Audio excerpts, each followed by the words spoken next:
Baik, Assalamualaikum warahmatullahi wabarakatuh.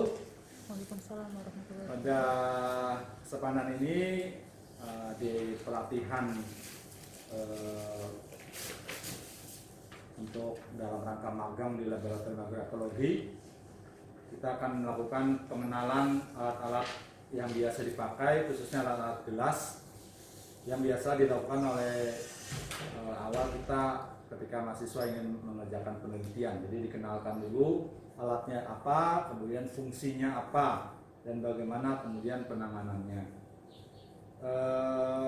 Ini ada beragam alat yang kemudian akan dilihat atau diperagakan. Ini ada Mbak Anggra nanti yang sudah expert ya.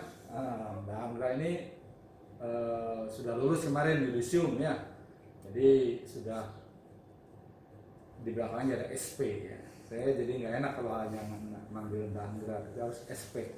Baik, alat-alat apa saja yang biasa dipakai di laboratorium khususnya kalau mengerjakan mikrobiologi ya, lingkungan pertanian, maka teman-teman nanti bisa temukan alat-alat seperti ini. Ini yang disebut dengan Erlenmeyer.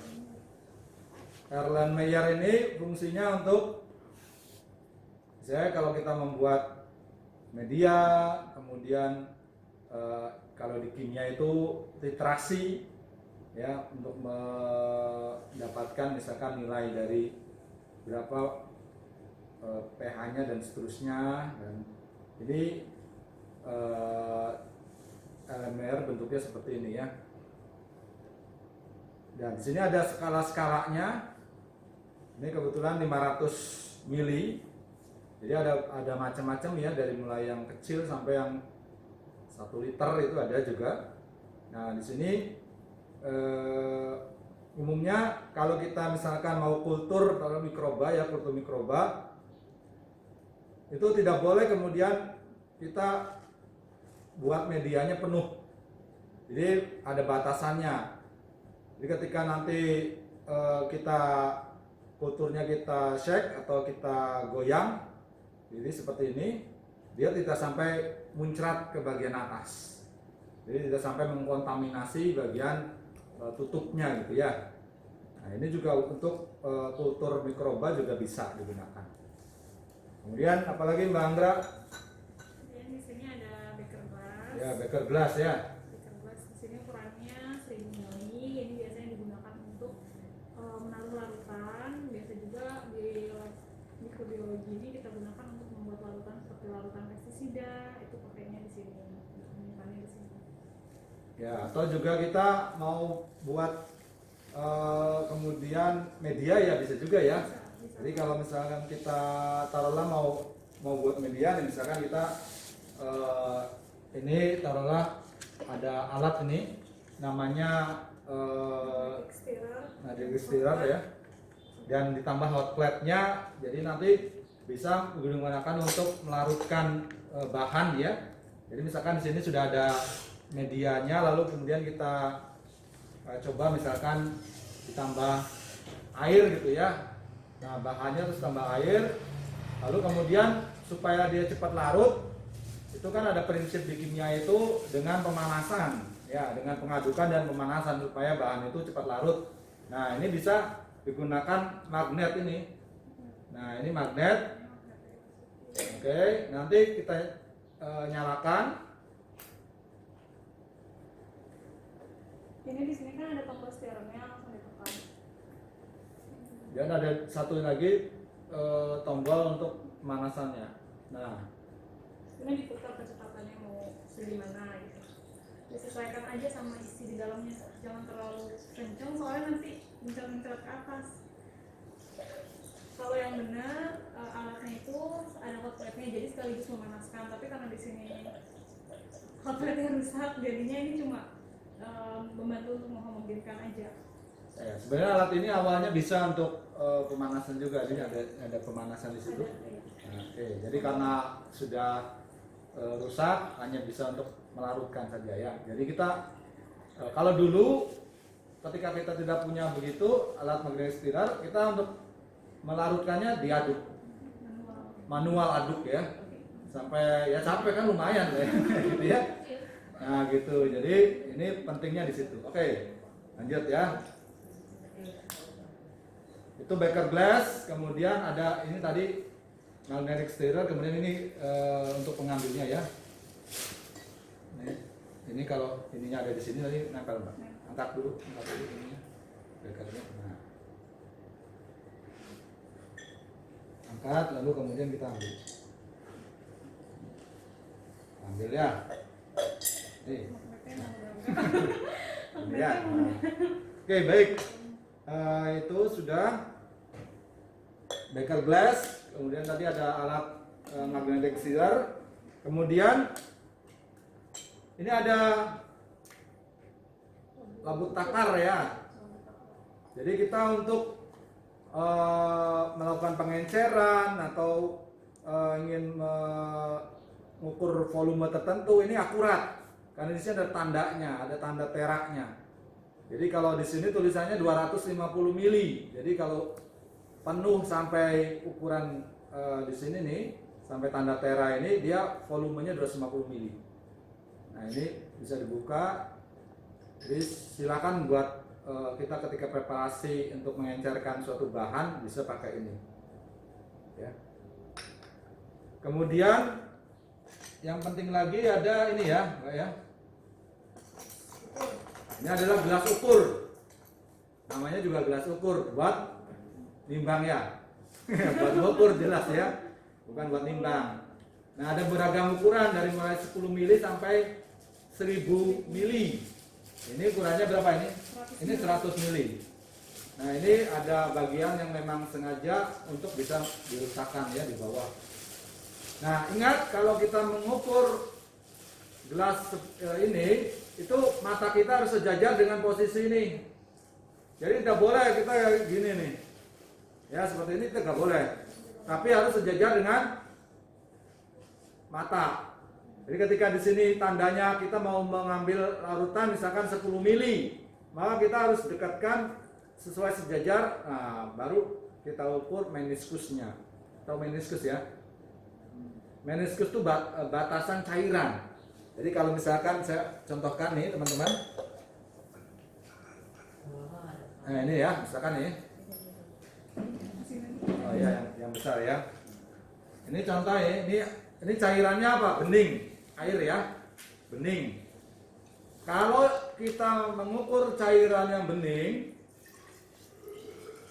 nanti di bagian atas cairan itu ada meniskus. Meniskus yang kita pakai pembacaannya adalah meniskus bawah. Nanti di sini ada ada batasnya nih, ini namanya meniskus. Ya. Jadi kalau kemudian di sini cairannya adalah bening atau berwarna, tapi berwarna ini yang meniskus bawahnya masih bisa terlihat, maka dipakailah meniskus bawah. Ini bagian cekung nih, agak cekung.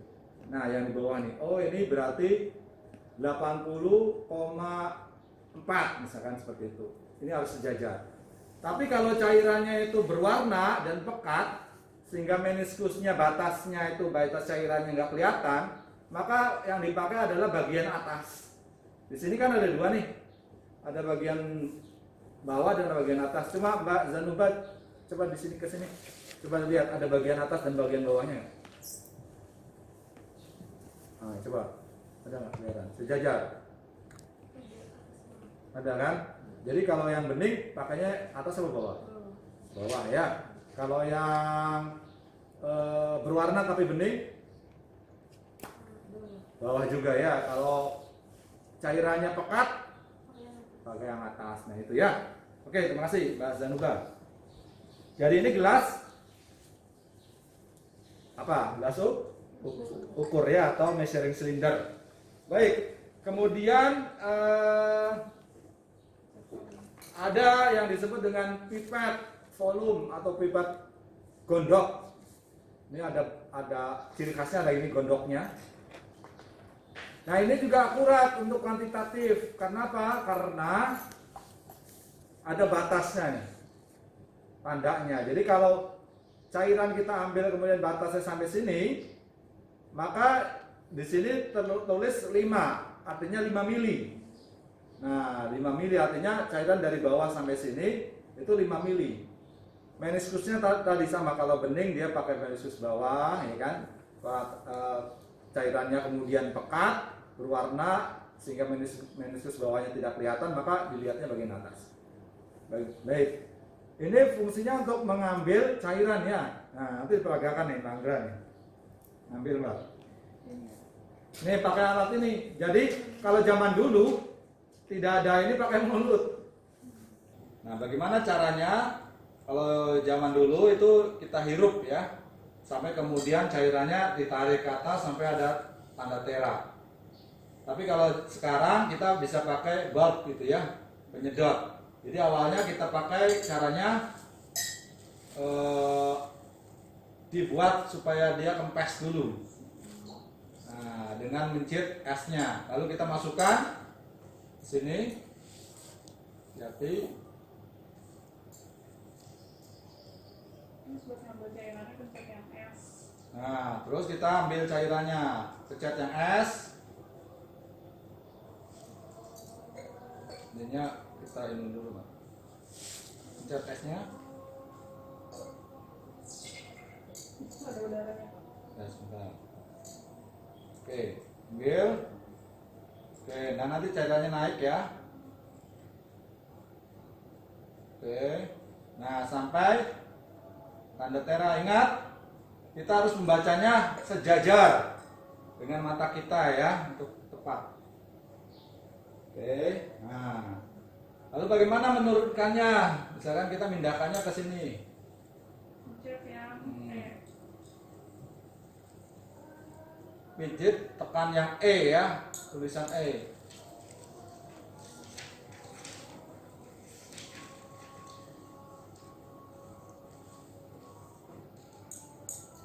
Oke, selesai dah ya.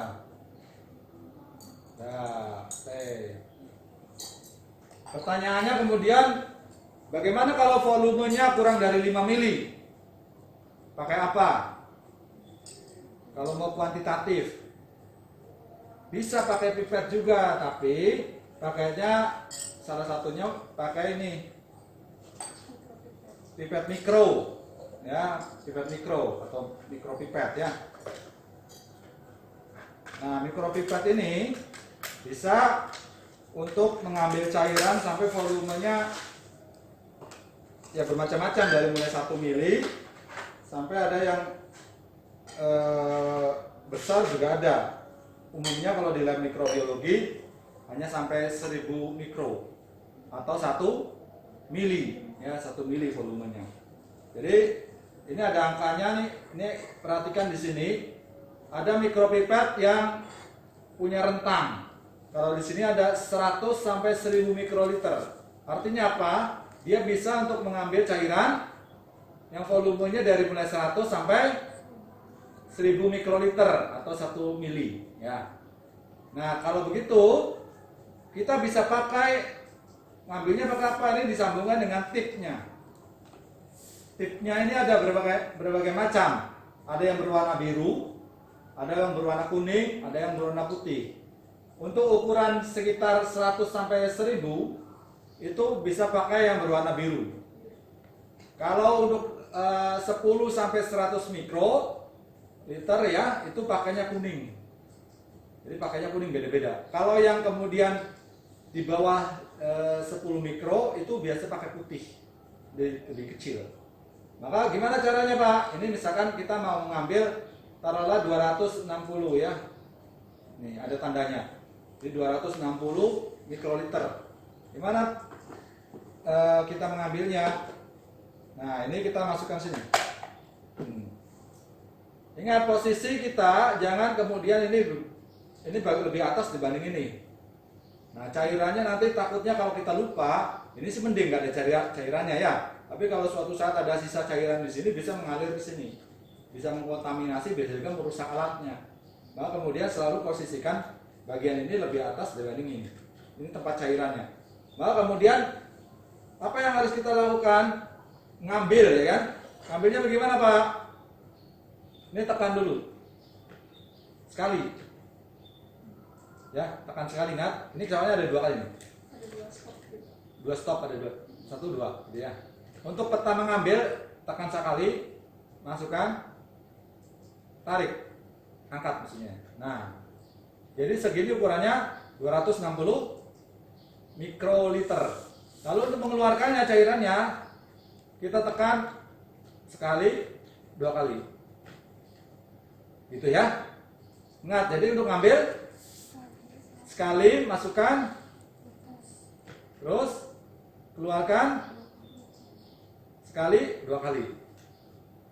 Nah, ingat, untuk menghindari kontaminasi, maka kita cegah menggunakan tangan menyentuh ini.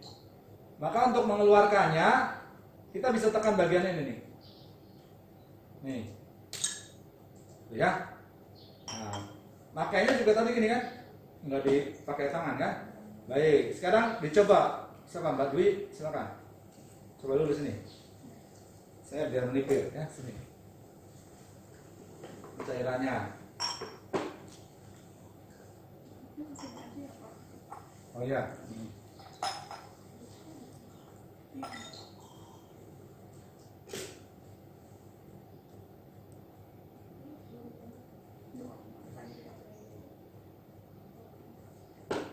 Oke. Biar kelihatan angkat dulu Pak ininya. Mbak. Oke, keluarin. Dua kali kan? Nah, oke. Lepas. Oke, mudah kan? Mudah. Jadi ini untuk volume kecil ya, tidak harus pakai pipet ini ya, pipet gondok. Ada yang mau nyoba lagi? Mungkin, Mbak.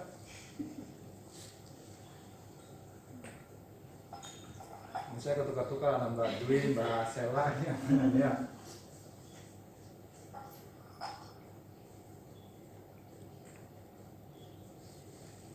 Ini saya contohkannya dua aja ya. Nanti kalau ada yang mau nyontoh, nanti setelah ini ya, boleh nyoba, mau nyoba gitu ya.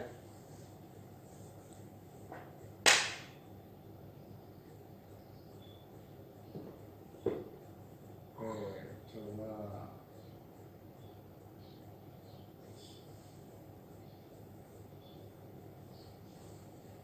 Oke, keluarkan. Oke, sekarang. Oke, simpel kan? Gitu ya. Jadi itu penggunaan dari pipet mikro untuk mengambil cairan volumenya kecil. Baik, selanjutnya ada juga pipet juga, ya, imut-imut juga. Tapi ini untuk kualitatif ambilnya ya. Jadi tekan ini bautnya. Biasa ambil, nah, kemudian tetes-tetes. Nah ini biasanya melakukan uji biokimia ya, perlu tetes-tetes kecil. Ini boleh pakai ini, ya, udah. Tapi ini volumenya nggak tahu ya. Nah, bisa 0,05 kalau nggak salah satu tetesnya ya, mili gitu kan. Tapi tidak akurat. Jadi intinya tentu masih akurat yang ini ya, dengan pipet mikro ini. Baik, itu yang untuk pengambilan volume cairan dengan pipet. Kemudian saya kenalkan lagi ada, nah ini apa ini Mbak? Corong gelas. Nah ini corong gelas untuk membantu memindahkan cairan supaya, nah misalnya gini ya, kita tuangkan cairan misalkan dari sini ya. Nah kalau kayak gini kan risiko ya, risiko kan sih, risiko tumpah. Maka kita bantu dengan ini. Nah kadang ada yang gini salah ya, ya. Jadi karena buru-buru nih ngeluarinnya begini, keliru. Ini sudah jelas dikasih sama pabriknya ada cekungannya gini ya. Udah dimudahkan, nanti tinggal gini ya. Oke, kan mudah, praktis. Ada juga yang terbuat dari plastik, stainless glass, tapi tentu untuk bahan-bahan tertentu kan tidak bisa menggunakan plastik ya, khawatirnya plastiknya menjadi rusak atau terbawa nanti ke cairannya. Baik itu, lalu kemudian apa lagi Mbak? Nah, Petri. Ini cawan Petri atau Petri dish. Ini sebagai tempat medium padat biasanya untuk tempat membiarkan bakteri atau plating boleh dan seterusnya. Ini gini ya. Ini ada dua jenis nih, ada tutup, ada tempatnya ya. Jadi nanti kalau kita buat medium agar misalkan nutrien agar, maka diletakkan di sini sampai dia padat. Nah, nanti ditutup. Bukannya harus latihan ini, bukan satu ini Mbak Andra sudah hebat banget ya. Dan bukanya jangan lebar-lebar, misalkan gini contohnya. Wah ini saking emosinya ya, bukannya ini hook, jangan, nggak boleh, kontaminasi besar peluangnya, maka sedikit aja gitu ya. Nah, jadi kalau kemudian biasanya di mikrobiologi ini pasti akan sangat banyak diperlukan. Nah, kemudian kalau misalkan kita ingin menginokulasikan ya, ini misalnya ada medium Na-nya misalkan. Kemudian kita ingin menginokulasi mikroba atau bakteri dari mana nih stoknya misalkan ke medium yang baru. Maka apa yang kita lakukan pertama kali? Yang pertama kali kita lakukan adalah ini kita pakai ose bulat. Nah, ose bulatnya kemudian biasanya pengerjaannya di mana? Pengerjaannya di laminar air flow ya, laminar. Oke, saya singkirkan dulu nih. Nah, ini simulasi aja ya. Ini nggak ada spiritusnya, ini biasanya ada spiritusnya. Jadi di LAF, lalu kemudian ini nyala. Kemudian ini kita bakar sini. Sampai menyala. Sampai membara. Ya. Terus habis itu angin-anginkan di bagian sampingnya. Lalu kemudian kita ambil mikrobanya, ya ambil. Kemudian kita taruh, sebelum kita ambil mikrobanya, ini pastikan jangan sampai masih panas. Nanti mikrobanya mati. Maka kemudian kita bisa cek dengan cara menempelkan di bagian atas boleh, sampai tidak bunyi gitu ya. Biasanya kalau panas kan gitu ya, kan ada uap di sini.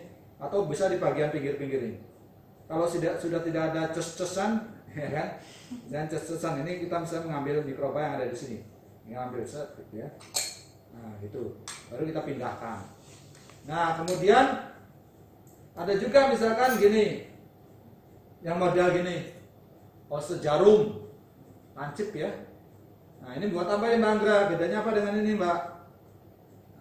Biasanya kalau ose jarum itu dipakainya buat ngambil mikroba yang lebih sedikit dan biasanya pakai medianya tuh yang di tabung reaksi.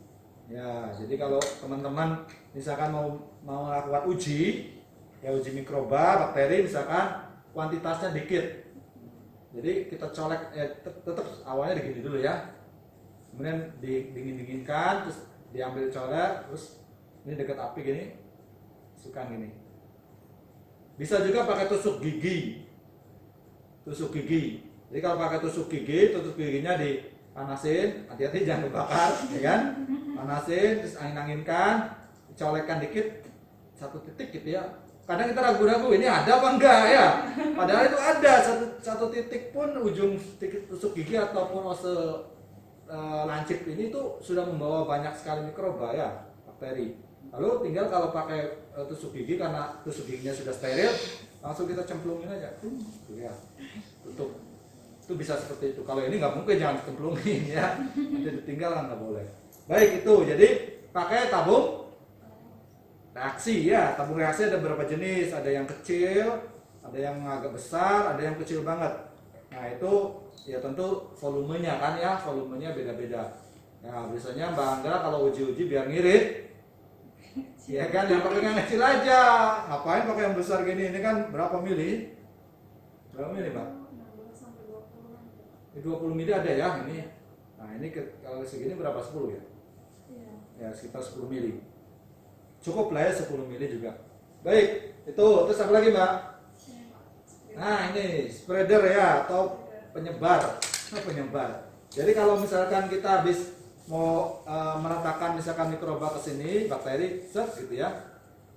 Misalnya kita ambil dari medium NB yang sudah mengandung mikroba, misalkan kita ambil 100 mikro dengan pipet itu tadi ya, pipet mikro, kemudian kita letakkan sini, mau kita sebarkan, set gitu ya. Maka seperti biasa kita sterilisasi dulu, panasin, kemudian untuk diangin-anginin, lalu boleh misalkan di ujung sini apa di atas sini gitu sampai hilang, lalu kemudian baru setelah dingin ini kita sebarkan. Nah gitu ya. Setelah sudah sini jangan langsung dibuang, panasin lagi. Cuma sisa mikroba yang ada di sini mati ya, tidak kontaminasi ke lingkungan. Baru kemudian biasanya kalau diletakkan di alkohol ya. Oke, selesai kan? Terus apa lagi?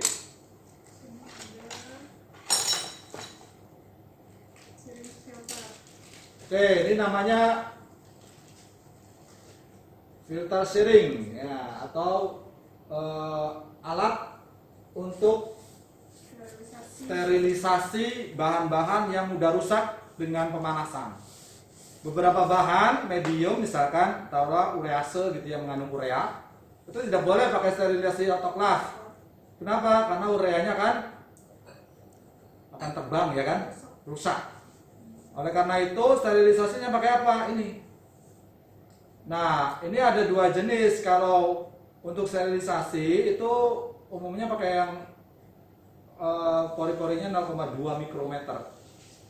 Tapi kalau yang 0,45 mikrometer biasanya untuk penyaringan pestisida ya, dari bahan-bahan selain non pestisida. Nah ini pakai yang biasanya rendah untuk mikroba, bakteri khususnya pakainya yang ini. Bagaimana pemakaiannya? Pemakaiannya dibantu pakai suntikan. Nah ini apa? Suntikan. Jadi suntikan ini tentu kita sterilkan. Ini sebenarnya yang ini nggak usah steril, nggak apa-apa. Yang ini yang disterilkan ya, di autoklav. Kemudian kita taruh misalkan diambil di sini ya. Nah, tolong pegang. Kita sedot ya gitu ya. Nah, taruhlah kita sudah dapat cairannya. Lalu untuk memfilternya gimana? Ini kita masukkan sini. Ingat, ini jangan dipegang. Ya. Nanti percuma dong, ini udah steril kita pegang. Ini kita pakai glove ya aslinya Mah ya. Nah kita ginikan, tinggal dikecus ya, dipindahkan ke tempat baru. Nah, jadi dia kan yang keluar itu sudah steril ya, sudah steril ya. Oke gitu ya. Ini harganya berapa Pak? Murah? Berapa sih? 18.000 kalau nggak salah satunya. Per buah. Ya. Dan ini pun bahannya macam-macam. Ada yang nilon, ada PE, ada PTFE, ada selulosa dan seterusnya. Bergantung mana yang kita harus pakai. Tergantung cairannya. Kalau cairannya cenderung air, cukup pakai nilon bisa harusnya ya, atau pakai PVDF ya, atau apa ya itu. Kalau yang hidrofobik misalkan cenderung yang seperti lemak dan seterusnya ya, minyak, itu beda lagi.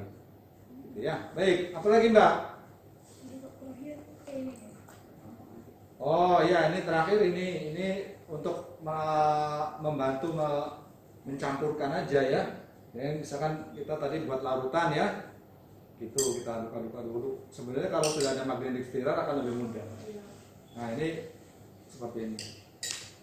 Oke, baik, itu umumnya yang dipakai peralatan gelas yang dipakai di laboratorium mikrobiologi, khususnya kita penelitiannya banyak ke mikrobiologi pertanian, lingkungan pertanian, seperti kita ingin mengetahui atau mengisolasi bakteri pendegradasi pestisida, bakteri pendegradasi logam berat dan seterusnya. Nah itu yang biasa kita pakai di alat-alat ini, yang biasa kita pakai. Nanti teman-teman akan diajak untuk menggunakan simulasi menggunakan alat-alat yang besarnya ya. Ini kan kecil-kecil ya, bahan kecil. Itu ada pertanyaan sampai sini? Nggak ada? Nggak ada, mungkin sudah mulai pusing ya kan, sudah siang gitu kan. Baik, kalau tidak ada, saya sama Mbak Anggra menyampaikan terima kasih atas perhatiannya. Sekali lagi, mudah-mudahan apa yang kami sampaikan bermanfaat. Kami akhiri, Assalamualaikum warahmatullahi wabarakatuh.